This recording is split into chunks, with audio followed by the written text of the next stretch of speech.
Hi everyone, welcome to my channel Aravind Educations or Aravind Biology Classes. For more updates, please subscribe my channel Aravind Biology Classes or Aravind Educations. So let us discuss about first one, light reaction. So I told you light reaction is a sunlight dependent process. It will continue only when sunlight is available, and it occurs in grana. It occurs in grana or thylakoid membrane. The entire light reaction, entire light reaction is completed again in three substages. Let us see first one. First one is photolysis of water. Photolysis of water, release of oxygen. Okay. Second one, transport of electrons across the thylakoid membrane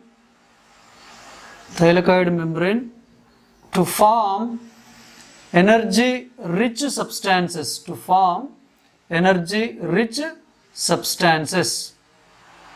Okay, then third one is photophosphorylation of ATP.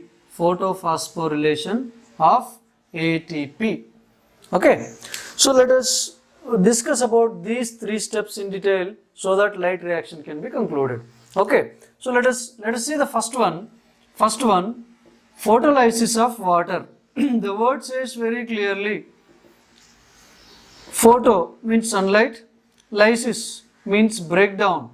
So the process of breakdown of water with the help of sunlight.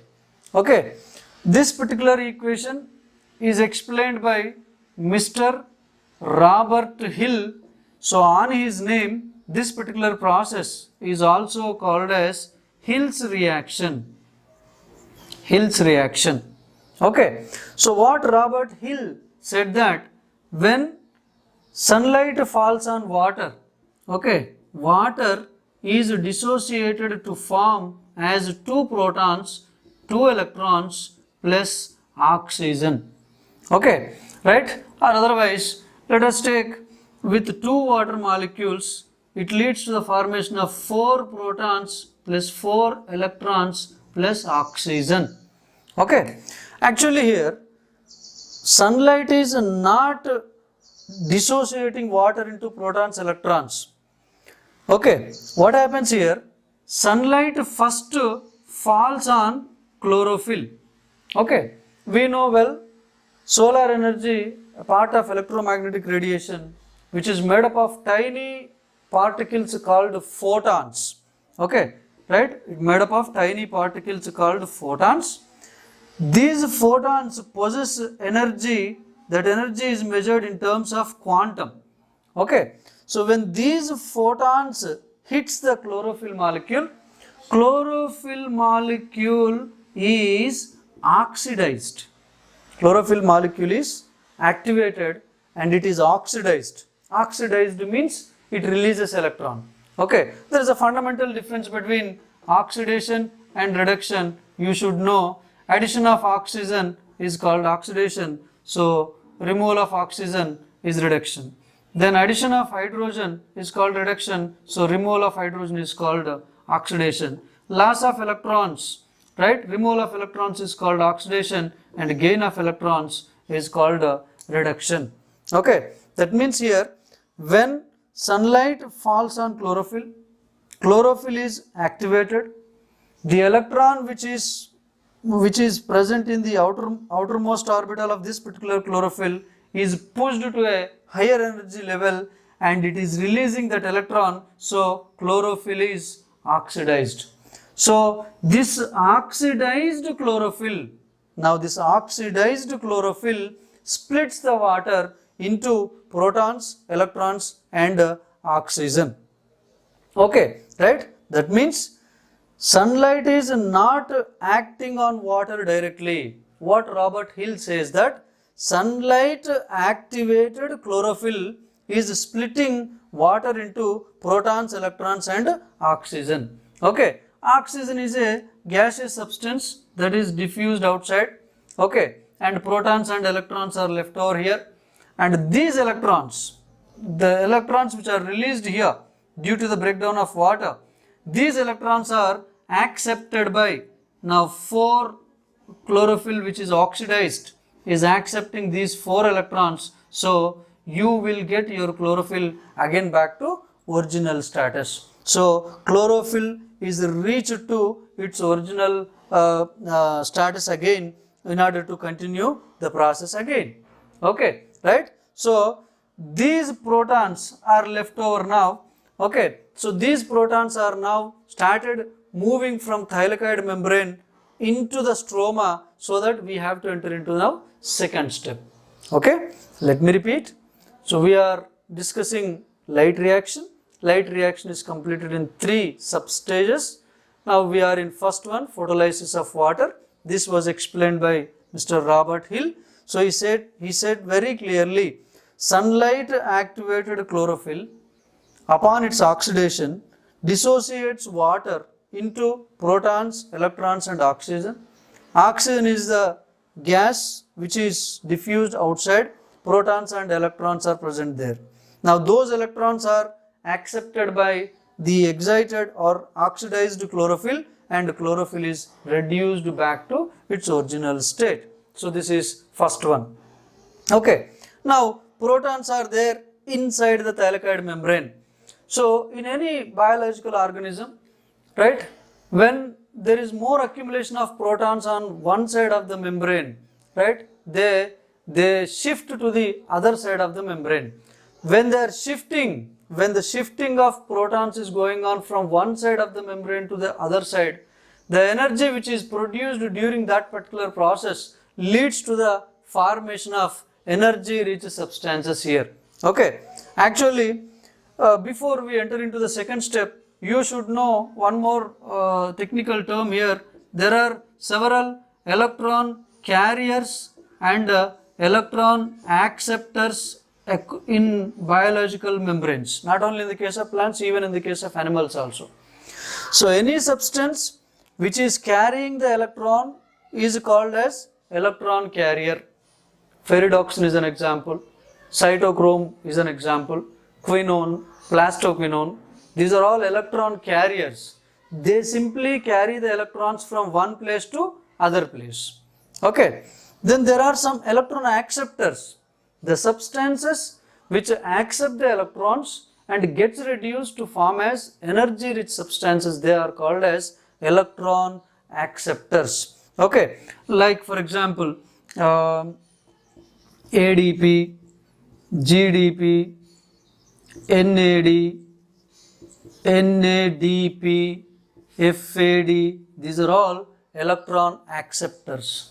What they are doing? They are accepting, right, inorganic phosphate, here hydrogen ions,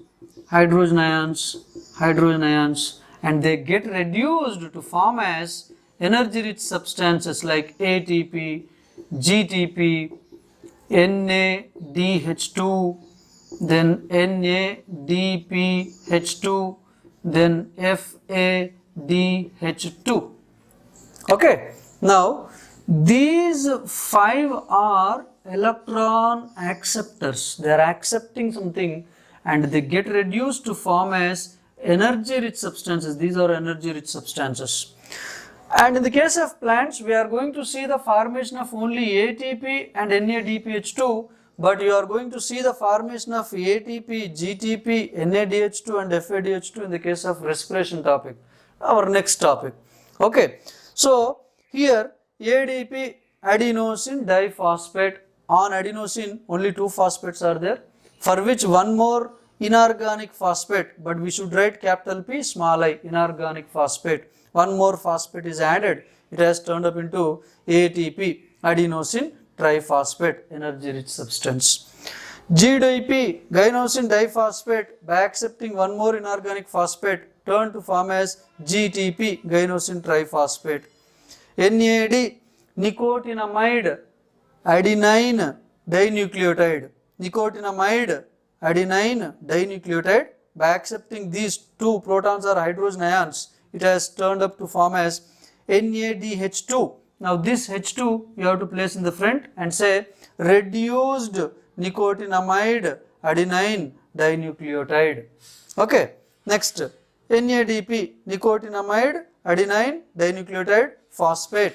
By accepting hydrogen ions, it has turned up into, right, reduced nicotinamide adenine dinucleotide phosphate, another energy rich substance. FAD, flavin adenine dinucleotide, by accepting H2 leads to the formation of reduced flavin adenine dinucleotide. What I want to say here is that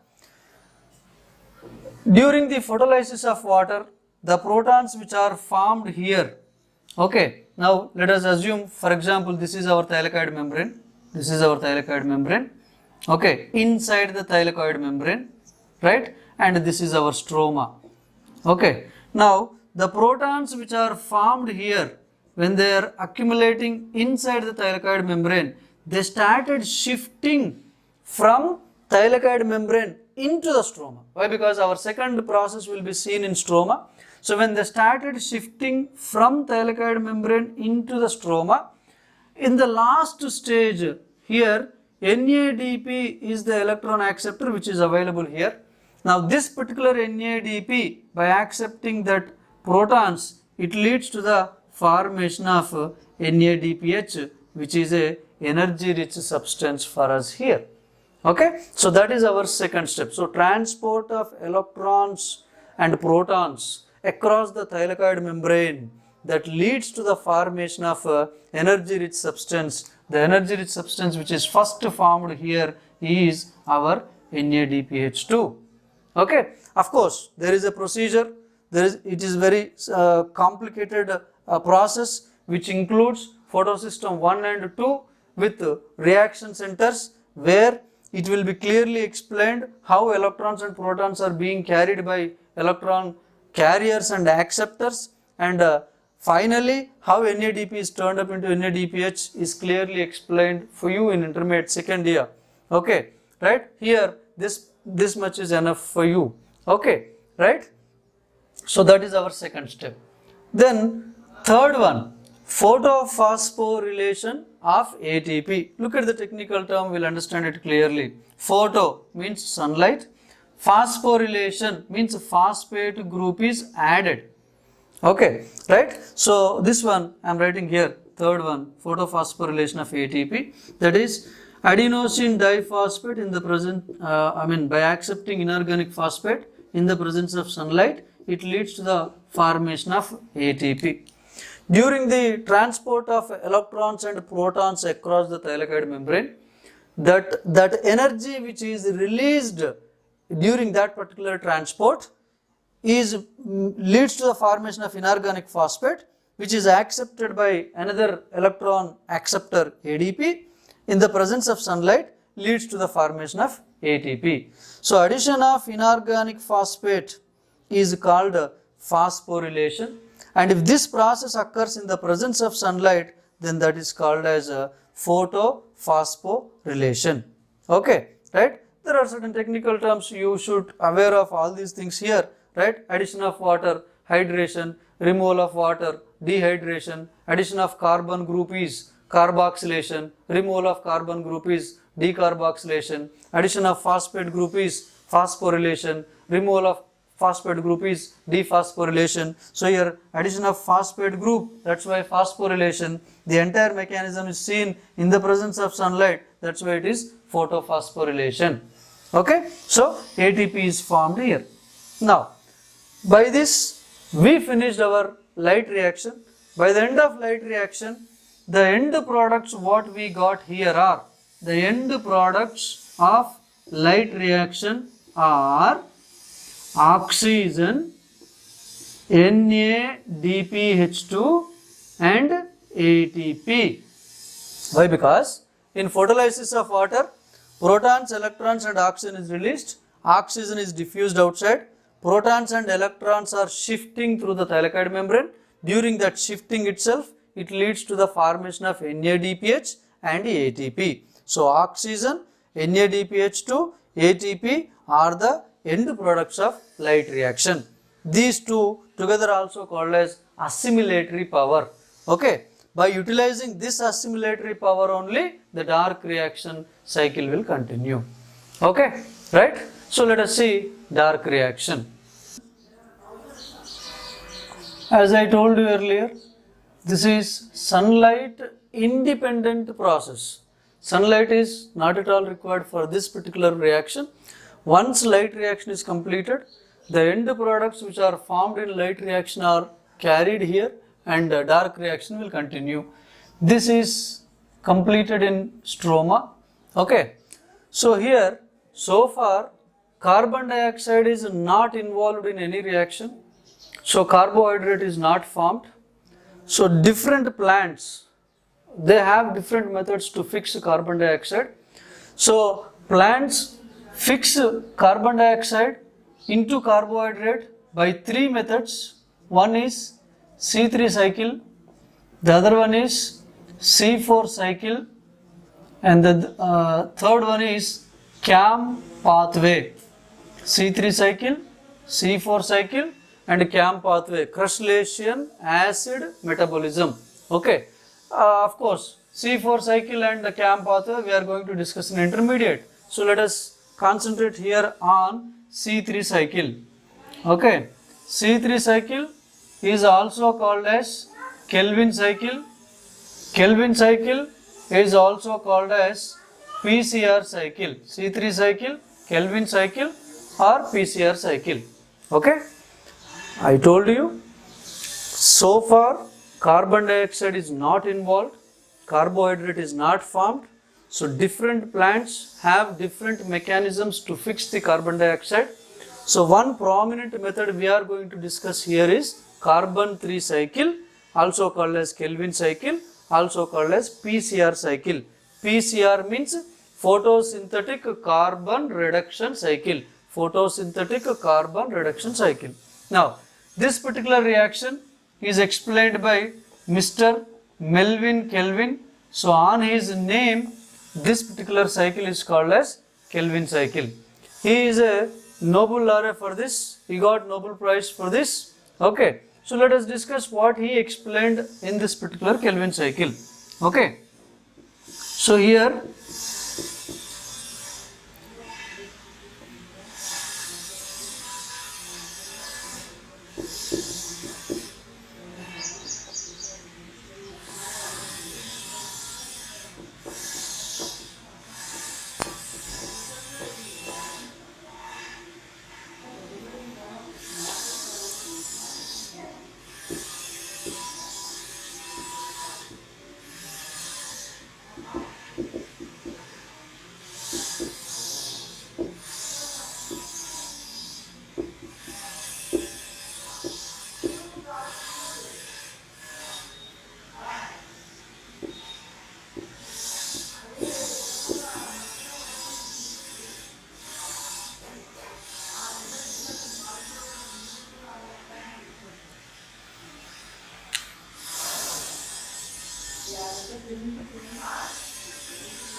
so let us discuss the cyclic equations here.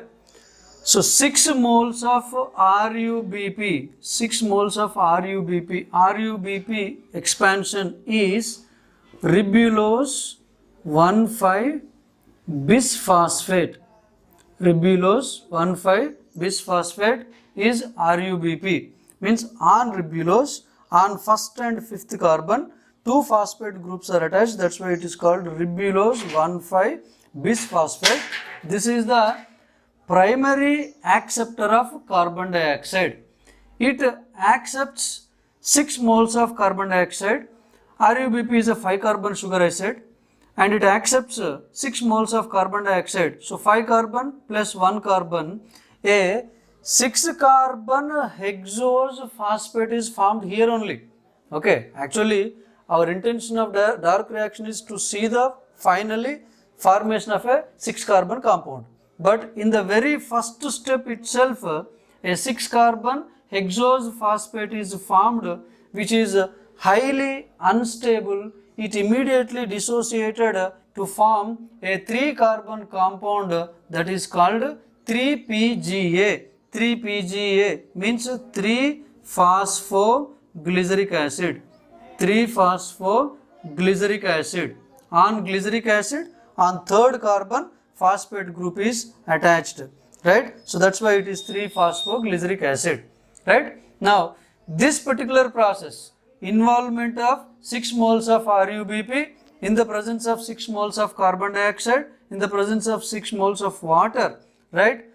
It leads to the formation of a prominent 3-carbon compound that is called 3-PGA. 3-phosphoglyceric acid is formed, and this entire process is catalyzed by an enzyme. That enzyme is called Rubisco. Rubisco means RuBp carboxylase oxygenase. Okay, so in the presence of this particular enzyme, carbon dioxide is fixed by RuBp and it leads to the formation of a prominent 3-carbon compound that is called 3-phosphoglyceric acid. Now, this 3-phosphoglyceric acid, by utilizing 12 ATP into and 12 ADP is formed. Okay, ATP is utilized here. See, the arrow mark is from ATP towards ADP. That means energy rich substance is utilized. Okay, so 3-PGA, 12 moles of 3-PGA is formed. So this 12 moles of 3-PGA, by utilizing 12 ATPs, it leads to the formation of 12 moles of 1,3-bis-PGA. This is also a 3-carbon compound. 1,3-bis-phosphoglyceric acid. Actually, we got earlier 3-phosphoglyceric acid. I told you on glyceric acid, on third carbon, phosphate group is there. But as ATP is utilized here, energy rich substance is added here. As ATP is utilized, one more inorganic phosphate is added on first carbon. So 1, 3, as 2 phosphates are there, bis. So 1,3-bis-phosphoglyceric acid is formed. Okay. Now this 1,3-bis-phosphoglyceric acid, right, by utilizing 12 NADPH2, which is formed during light reaction, right, inorganic phosphate is released. Now by utilizing this 12 NADPH2, 1,3-bis-phosphoglyceric acid is converted to form as 12 moles of glyceraldehyde 3-phosphate is formed, which is also a 3-carbon compound, right? This is also a 3-carbon compound. Okay, that means here 1,3-bis-PGA, 1,3-bis-phosphoglyceric acid, by utilizing 12 NADPH, it is reduced to form as glyceraldehyde 3-phosphate. The another phosphate which is on first carbon is released outside in the form of inorganic phosphate. So out of this 12 moles of glyceraldehyde 3-phosphate, 2 moles leads to the formation of a hexose or 6-carbon compound. Sugar is formed here, what we need primarily. And the remaining 10 moles, it leads to the formation of a 5-carbon compound again called RUMP. RUMP is nothing but ribulose monophosphate. Ribulose monophosphate, or otherwise ribulose 5-phosphate. 5-phosphate, that means phosphate group is attached on the 5th carbon. Okay. Now this RUMP, by utilizing 6 ATP more, it leads to the formation of RuBp. Okay, right? So 6 moles of RUMP, by utilizing 6 ATP molecules more, it leads to the formation of RuBp, ribulose 1,5-bisphosphate. So ribulose monophosphate now turned up into ribulose bisphosphate. That means RuBp is regenerated back for what? For accepting one more carbon dioxide, so that one more process will continue. Let me repeat. This particular plants, there are some plants which will prepare their food by following this particular cycle. Okay, so this was explained by Mr. Melvin Kelvin. So on his name it is called as Kelvin cycle.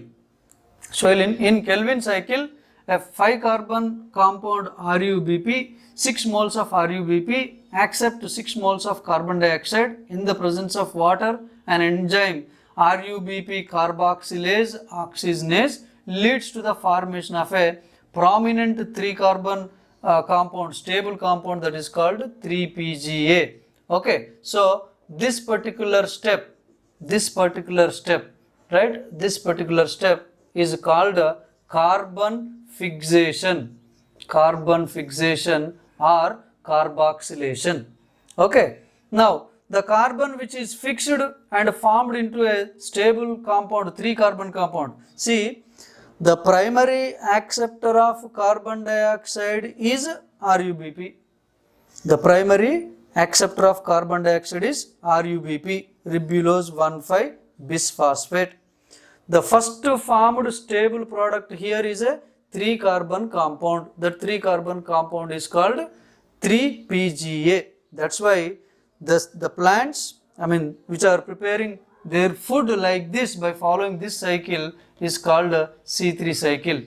As first formed stable product is a 3 carbon compound, that's why this is called as C3 cycle, carbon 3 cycle.